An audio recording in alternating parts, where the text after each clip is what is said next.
It's not surprising to me because I've been, at the fulcrum at this thing for years now, as you well know, Eric.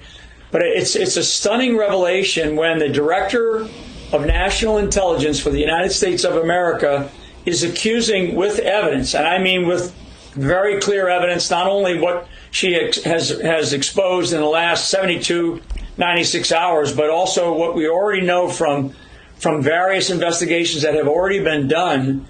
She's essentially accusing the former president of the United States, Barack H. Obama, of basically conducting a years-long coup d'etat to undermine not only President Donald J. Trump during his 45th presidency, but also to undermine the presidency of the United States of America and the United States of America. And this is just, I mean, in my lifetime, and I think for most Americans who have kind of been asleep, honestly, Eric, a lot of Americans still kind of look at things and they go, that's just politics as usual. I think what people are starting to realize is that our country is severely threatened by a communist movement inside of the nation, inside of the institution of government, and it has been led by Barack Obama.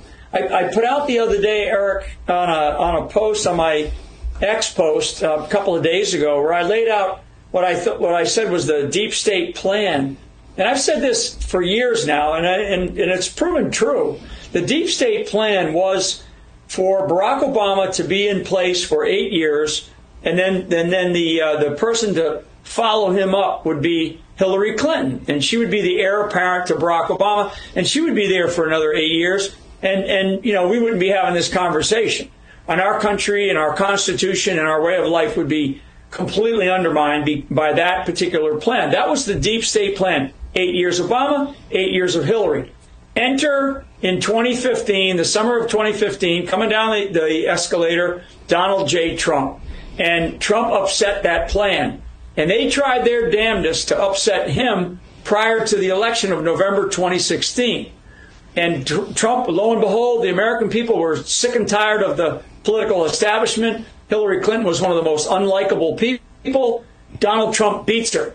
And as soon as he beat her, that's when the insurance policy kicked in that Peter Strzok and Lisa Page, right, the two FBI agents, one being a lawyer for the FBI and one being the deputy of counterespionage of all things, Peter Strzok.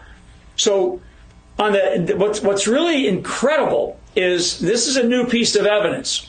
And I think that people need to go back and pay attention to what Tulsi Gabbard, the really brave, courageous Tulsi Gabbard, just did. So a new piece of evidence that I was not aware of, and I just finished writing, I just wrote a book, it's out as a bestseller right now, called Pardon of Innocence. The piece that I was not aware of, which comes out of classified information, it occurred on the 8th of December. So we all knew from my case there was a 5th of January 2017 meeting in the Oval Office. Well, now we know from what Tulsi revealed on the 8th of December 2016, right after the election, Barack Obama had his national security team, Comey, Brennan, Clapper, Susan Rice. He had them together, and this is when they made adjustments, and their presidential daily briefing was adjusted, the intelligence was adjusted, and there was direction and intent by Obama given to basically undermine, and this is really when the hardcore component of the coup began.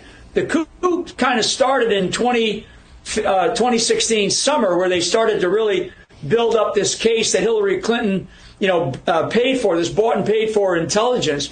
But the real hard coup began on that meeting, now that we know this from these released classified documents that Tulsi Gabbard released. So this is very, very important.